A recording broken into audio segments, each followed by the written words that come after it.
اسے اپنی اوقات اور آج کے ڈنر کا سوچ کر ہنسی بھی آ رہی تھی۔ کیسے کیسے چقادری لوگ آئے ہوئے تھے، کیا شاندار سوٹ پہنے تھے مردوں نے۔ عورتوں کی طرف تو اس نے زیادہ دھیان ہی نہیں دیا تھا، پھر بھی یہ احساس ضرور ہوا تھا کہ ان عورتوں جیسا کوئی بھی لباس، کوئی بھی ساڑی، کوئی بھی جوڑا فاقرہ کے پاس نہیں ہے۔ جانے کیوں اس سوچ نے اسے اداس سا کر دیا۔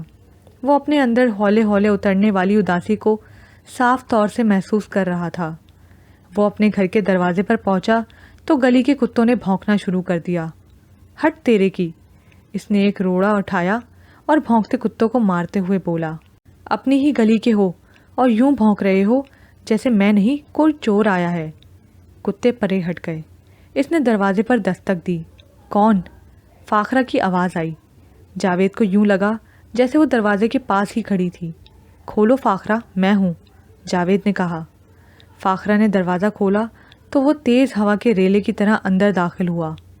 فاخرہ دروازہ بھی بند نہ کر پائی تھی، جاوید نے اسے بازوؤں میں سمیٹ لیا۔ دروازہ تو بند کرنے دے، فاخرہ کسمسائی۔ بہت دیر ہو گئی، تم اکیلے میں گھبرا رہی ہوں گی، جاوید نے اسے چھوڑتے ہوئے معذرت خوانا انداز میں کہا۔ وہ خوبصورت انداز سے مسکرائی اور کنڈی بند کر کے جاوید کے پیچھے پیچھے چلی آئی۔ صحن عبور کر کے دونوں برآمدے میں آئے۔ سردی بہت ہے آج، جاوید ٹھٹر رہا تھا۔ جلدی سے اندر چلیے، بستر میں گھس جائیں، میں چائے بنا کر لاتی ہوں۔ رہنے دو، اس وقت چائے کہاں بناؤ گی؟ کوئی بات نہیں، 1 منٹ میں لاتی ہوں۔ جاوید کمرے میں چلا گیا۔ فاخرہ چائے بنانے باورچی خانے میں گھس گئی۔ کالی گرم شال میں اس نے اپنا سراپا منہ لپیٹ رکھا تھا۔ جاوید اندر چلا گیا۔ کمرہ خاصا گرم تھا۔ کوئلوں کی انگیٹھی ایک طرف پڑی تھی۔ آگ بجھ چکی تھی لیکن ابھی فضا گرم تھی۔ جاوید نے کوٹ اتار کر کرسی پر پھینکا۔ ٹائی کے گرہ کھول کر پلنگ کے کنارے پر ٹکتے ہوئے جوتے اتارنے لگا۔ بیبی سوئی سوئی تھی، اس کا چہرہ سرخ تھا، سیاہ بالوں کی لٹیں چہرے پر جھکی تھیں۔ اس کے چہرے پر فرشتوں کی سی معصومیت تھی۔ جاوید کو اس پر بے طرح پیار آ گیا۔ سوئی سوئی بچی کے ماتھے اور گالوں کو چوم کر وہ خوشی سے پھولا نہ سمایا۔ کپڑے بدل کر وہ بیبی کے بستر میں گھس آیا۔ جب فاخرہ چائے بنا کر لائی تو وہ کروٹ کے بل بیبی پر جھکا اسے پیار کر رہا تھا۔ ہائے، اسے جگا نہ دیجیے گا، آپ کے جانے کے بعد جاگ گئی تھی، بڑی مشکل سے تھوڑی دیر ہوئی سے سلایا۔ جاوید سیدھا ہو کر فاخرہ کی طرف دیکھ کر مسکرایا۔ یار، بڑا جلتی ہو میری بچی سے تم۔ فاخرہ نے ایک ادائے دل فریبی سے سر کو جھٹکا دیا، پیالی اس کی طرف بڑھائی۔ جاوید نے ایک ہاتھ سے پیالی پکڑی، دوسرے ہاتھ سے فاخرہ کی کلائی ایک ہلکے سے جھٹکے سے اسے اپنے پہلو میں گرا لیا۔ اللہ، چائے نہ گر جائے بیبی پر۔ فاخرہ نے اپنا آپ چھڑانا چاہا لیکن جاوید نے اس کی گال کو ہونٹوں سے چھو ہی لیا۔ چائے پی کر جاوید نے پیالی میز پر رکھ دی، پھر فاخرہ کو بھی اپنے ساتھ ہی بستر میں گھسا لیا۔ کیسی رہی آج کی دعوت؟ فاخرہ اس کی چھاتی پر اپنا بازو رکھتے ہوئے بولی۔ بہت اچھی۔ جاوید کو یکدم نورینہ کی حرکت یاد آ گئی۔ وہ کچھ کھو سا گیا۔ بہت سے لوگ آئے ہوں گے؟ اس نے پوچھا۔ ہاں، بہت سے۔ نیند آنے لگی ہے؟ ہاں۔ فاخرہ آہستگی سے بستر سے نکلی۔ اٹھیے جناب، اپنے بستر پر جائیے، فاخرہ نے کہا۔ اب میں یہیں سوؤں گا۔ بیبی، اسے پڑا رہنے دو، میرے ساتھ ہی سوئی کی۔ اس نے کروٹ بدل لی۔ دوسرے پلنگ پر فاخرہ جا لیٹی۔ بچی کو اس نے آہستگی سے اپنے بستر پر کھینچ لیا۔ کیوں؟ جاوید نے گردن موڑ کر دیکھا۔ میرے پاس سوئی کی۔ اور تم میرے پاس آ جاؤ۔ فاخرہ کا ہاتھ پکڑ کر اس نے اپنے بستر میں گھسیٹ لیا اور بڑی گرم جوشی سے بازوؤں میں پھڑ لیا۔ وہ اپنے پیار کا زیادہ سے زیادہ اظہار شعوری طور پر کر رہا تھا۔ نورینہ مضطرب و بے چین تھی۔ رات ممی ڈیڈی نے اسے گھر بھیج دیا تھا۔ جاوید کو دیکھ کر اس کی جو حالت ہوئی تھی، انہیں خدشہ تھا کہ پھر نروس بریک ڈاؤن نہ ہو جائے۔ رات اسے ٹرانکولائزر دے کر سلا دیا گیا تھا، لیکن صبح جب وہ بیدار ہوئی تو مزہمل اور پریشان تھی۔ اپنے خوبصورتی سے آراستہ کمرے میں نرم و گرم بستر میں جب اس کی آنکھ کھلی تو ذہن میں پہلا خیال رات والے واقعے کا آیا۔ وہ اسی کے بارے میں سوچنے لگی۔ وہ ہوش میں تھی، کوئی ذہنی دباؤ محسوس نہیں ہو رہا تھا، اس لیے سوچوں کا رخ صحیح سمت تھا۔ وہ اسلم سے کتنی مشابہت رکھتا ہے، چلنے کا انداز بالکل ویسا ہے، ہنستا بھی تو اس کی طرح ہے، آنکھیں بالکل اسلم کی ہیں۔ وہ سوچوں میں گم تھی کہ ممی کمرے میں آ گئیں۔ ہیلو نوری۔ جی ماما، اٹھ گئیں؟ جی دیر سے بیدار ہوئی ہوں۔ جی بستر سے نکلنے کو نہیں چاہ رہا، میں 1 گھنٹہ پہلے بھی تمہیں دیکھنے آئی تھی، تم سو رہی تھی۔ اس کی ماما بیڈ کے کنارے بیٹھتے ہوئے اس پر جھک گئیں اور اس کے تراشیدہ بالوں میں پیار سے انگلیاں الجھاتے ہوئے اس کی پیشانی چوم کر بولی، طبیعت تو ٹھیک ہے نا؟ نورینا نے بڑی سچائی سے نفی میں سر ہلا دیا۔ کیوں بیٹے؟ ماما کا دل دہک سے رہ گیا۔ بس بڑی ڈپریشن ہو رہی ہے۔ او نہیں، ایسا نہیں ہونا چاہیے۔ ایسا ہو رہا ہے ممی۔ ممی چند لمحے چپ رہیں، متفکر سی نظر آئیں۔ ان کے خوبصورت اور ہلکے سے میک اپ والے چہرے پر تفکر اور پریشانی کے سائے رینگ گئے۔ نورینا نے ایک ننھا سا کہکا لگایا۔ ممی ڈر گئیں۔ یہ ڈر ان کی پھیلی پھیلی آنکھوں سے چھلک رہا تھا۔ نورینا، وہ گھبرا کر بولی۔ جی ممی، اس نے کہا۔ تم ٹھیک نہیں ہو، وہ انگریزی میں بولی۔ میں تمہارے ڈیڈی کو بلاؤں؟ میں ٹھیک نہیں ہوں اور ٹھیک بھی ہوں، آپ پریشان نہ ہوں، میرا نروس بریک ڈاؤن نہیں ہوگا، ویسے بھی رات والے آدمی سے متاثر ضرور ہوں۔ ممی اٹھ کر جانے لگی تھی کہ اس نے ہاتھ پکڑ کر پھر بیڈ پر بٹھا لیا۔ تمہارے ذہن میں ہر وقت اسلم کا خیال ہی ہوتا ہے نا؟ ممی دکھ سے بولی۔ اسی لیے اس شخص کو تم نے معمولی سی مشابہت پر؟ نہیں موم نہیں۔ اس نے اپنا ماتھا ممی کے ہاتھوں پر رکھ کر کروٹ بدلی۔ نورینا، گھبرائے نہیں ممی، میں پاگل نہیں ہوں، لیکن آپ یہ بھی جھٹلانے کی کوشش نہ کریں کہ وہ شخص اسلم سے پوری مشابہت رکھتا ہے۔ میں اس سے ملنا چاہوں گی۔ ٹھیک ہے، وہ ڈیڈ کے دفتر کا آدمی ہے۔ ہاں، میں اس سے مل سکتی ہوں۔ نو پرابلم، آپ فکر مند نہ ہو، میں ڈیڈی سے خود بات کروں گی۔ ٹھیک ہے۔ ممی چند لمحے بیٹھی رہیں، ان کی آنکھوں میں کرب و اذیت کے واضح اثرات تھے۔ اٹھو، تیار ہو جاؤ، دن کافی نکل آیا ہے، ناشتہ نہیں کرو گی؟ کروں گی، کیوں نہیں، ہم ناشتے کی میز پر تمہارا انتظار کریں گے۔ ممی اٹھ کھڑی ہوئیں۔ بک اپ نورینا، فکر مند ہونا تمہاری صحت کے لیے اچھا نہیں۔ ایک لمبی گہری سانس لے کر نورینا نے ماں کی طرف دیکھا۔ ممی کمرے سے نکل گئیں۔ اپنی اکلوتی بچی کے دکھ سے وہ پسر مردہ ہو رہی تھیں۔ کمرے سے نکل کر وہ کوریڈور میں آئیں تو ان کی آنکھوں میں آنسو تھے جنہیں وہ باہزار وقت ضبط نہ کر سکیں۔ نورینا ان کی اکلوتی بیٹی تھی۔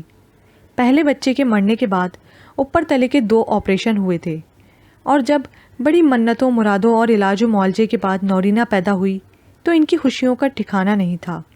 لیکن یہ خوشیاں مر جانے کو تھیں جب 3 دن کی بچی کو نمونیا ہو گیا اور وہ موت و حیات کی کشمکش میں کئی دن رہی۔ ماں باپ کے لیے عذار ایسا تھا کہ برداشت نہ کر سکنے کے باوجود برداشت کر رہے تھے۔ 5-6 سال کی تھی کہ جھولے سے گر کر بازو ٹوٹ گیا۔ 6-7 ماہ اس بازو کی وجہ سے ماں باپ کی خوشیاں زنگ آلود رہیں۔ گو اس دوران 2 بیٹے بھی ہو گئے تھے، پھر بھی بچی سے شاید زیادہ ہی پیار تھا۔ اور پھر یہ بات بھی تو ایک سچائی ہے کہ شکستہ ہو تو عزیز تر۔ نورینا ماں باپ کی جتنی پیاری تھی، دکھ اور تکلیفیں اتنی ہی اسے تاکا کرتیں۔ 9-10 سال کی عمر میں ٹائیفائیڈ ہوا تو جان کے لالے پڑ گئے۔ ڈاکٹروں کا خیال تھا بخار میں اگر وہ بچ بھی گئی تو کوئی نہ کوئی عضو ضرور متاثر ہو جائے گا۔ وہ تو خدا نے خیریت ہی رکھی، کمزور ایک عرصہ تک رہی لیکن کوئی عضو متاثر نہ ہوا۔ بچی کی تکلیفوں نے ممی ڈیڈی کے دل کو گداز کر دیا تھا۔ وہ بیٹوں سے زیادہ بیٹی کی دلجوئی میں لگے رہتے۔ خدا نے دولت اور زندگی کی ہر آسائش سے نوازا ہوا تھا۔ ہلکا احباب و وسیع تھا، خاصے لوگ تھے، لیکن نورینا پر کوئی نہ کوئی آفتاب آ پڑتی کہ ساری خوشیوں کے رنگ پھیکے پڑ جاتے۔ ہر بیماری تو جیسے اسی پر آزمانے کے لیے وجود میں آئی تھی۔ بچپن اس طرح گزرا، جوانی میں بیماریوں سے تو پیچھا چھوٹا لیکن اور روگ لگ گئے۔ 17 سال کی تھی کہ ممی نے اپنے رشتے کے بھتیجے سے نکاح کر دیا۔ وہ امریکہ میں تھا اور وہاں کے ماحول اور معاشرے میں جذب ہو چکا تھا۔ رخصتی کی نوبت ہی نہ آئی اور اس نے طلاق دے دی۔ نورینہ اور ماں باپ کے لیے صدمہ جان سے گل تھا۔ نورینہ تو 2-3 سال نارمل نہ ہو سکی، طلاق کی اذیت سے نبرد آزما ہونا بھی تو سہل نہ تھا۔ خدا خدا کر کے وہ سنبھلی، 20-21 برس کی ہو چکی تھی۔ ممی متفکر رہنے لگی تھی، لیکن کہیں رشتے کی بات چلاتے ہوئے بھی ڈرتی تھیں۔ طلاق کا داغ لگ چکا تھا، اپنوں نے داغ دیا تھا، دوسروں پر کیا اعتماد۔ لیکن ماں باپ حوصلہ مند تھے، حوادث کی آندھیوں میں بھی جینے کی راہ بنا لی تھی۔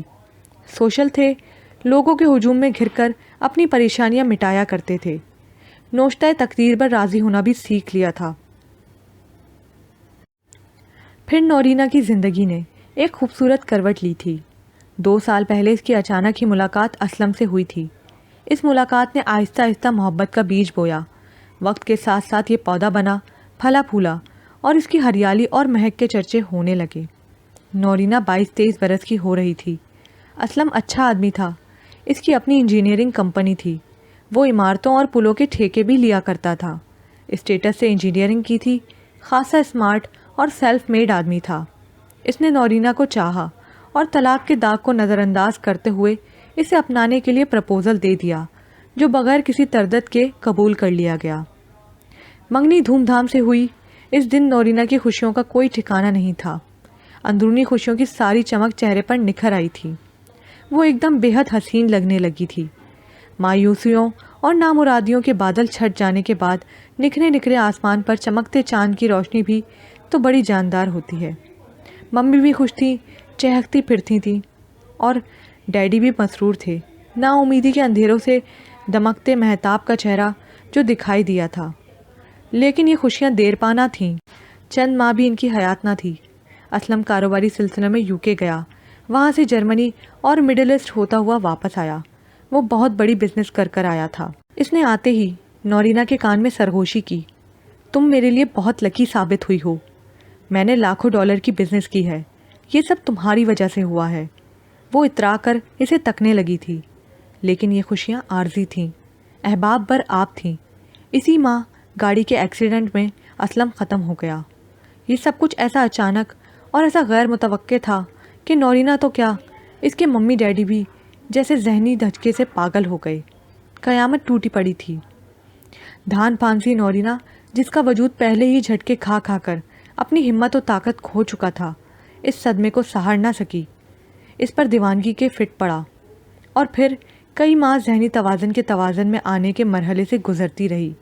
اسے شارٹس لگے، دوائیوں سے علاج ہوا، نفسیاتی معالج نے ٹریٹ کیا، تب کہیں مہینوں میں جا کر اس کی حالت سنبھلی۔ وہ اب معمول پر آ گئی تھی اور اس ذہنی کرب سے نکل چکی تھی جو اسلم کی موت سے ملا تھا۔ اب یادیں ضرور تھی، لیکن اس سچائی اور حقیقت کو اس نے ذہنی طور پر قبول کر لیا تھا۔ ممی ڈیڈی نے اس کے پورا صحت مند ہونے پر ہی تو اتنی شاندار دعوت دی تھی، اتنا تزک و احتشام سے صحت یابی کا جشن منایا تھا۔ لیکن نورینہ کی تقدیر میں کاتب تقدیر کا قلم دکھ اور کرب ہی لکھتا چلا گیا۔ رات ایک اجنبی چہرے میں اسے اسلم کی اتنی مشاہبت نظر آئی تھی کہ وہ بالکل ہی اپسیٹ ہو گئی تھی، اور یہ بات اس کی ممی کے لیے پریشان کن تھی۔ ممی ہو چاہے امی، ممتا کے جذبات تو ایک جیسے ہی ہوتے ہیں۔ جنم دینے کا قدرتی عمل بچے کے ساتھ جن جذبات کو جنم دیتا ہے وہ ہر ماں کے لیے ایک طرح کے ہوتے ہیں۔ امیر و غریب کی تشخیص ایک ہوتی ہے، نہ ماڈرن نہ اجڑ کی۔ یہ جذبات ہر ماں کے سینے میں ایک جیسے ہوتے ہیں، بالکل ایک جیسے۔ جاوید، بھائی تم اس رات کہاں غائب ہو گئے تھے؟ ہاں واقعی، کھانے کے بعد تم نظر ہی نہ آئے، حالانکہ لطف تو کھانے کے بعد آیا۔ کیوں؟ گانے بجانے کا پروگرام تھا، کیا مزہ آیا یار، ہم نے بھی اپنی زندگی میں ایسی محفل میں حصہ لے ہی لیا۔ ارشد، جمیل اور ہمایوں کینٹین میں بیٹھے جاوید سے پوچھ رہے تھے کہ اس دن کیوں غائب ہو گئے۔ ڈنر کے بعد دوسرے دن چھٹی تھی، اس سے اگلے دن جمعہ، اور آج ہفتے کو سب آفس میں اکٹھے ہوئے تھے۔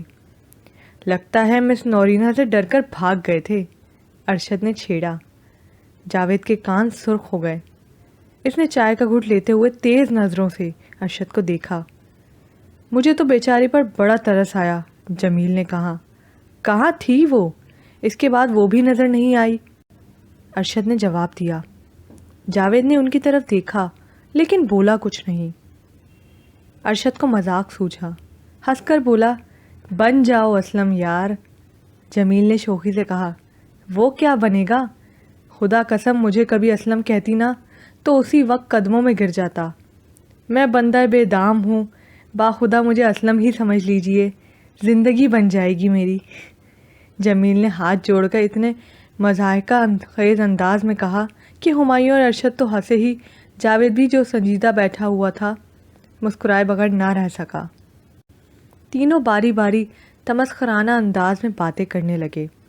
جاوید پہلے تو چپ رہا، پھر بولا، تم لوگوں کو آج اور کوئی موضوع نہیں ملا؟ او میرے یار، یہی تو آج کا موضوع ترین موضوع ہے، ارشد بولا۔ آج کی تازہ خبر، جمیل نے گا کر کہا۔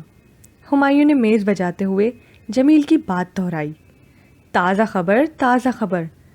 جاوید بے حد سنجیدہ ہو گیا، پیالی میز پر رکھتے ہوئے بولا، کچھ باتیں ایسی ہوتی ہیں دوستوں جو مذاق میں بھی اچھی نہیں لگتی، چاہے کتنی ہی بے ضرر کیوں نہ ہوں۔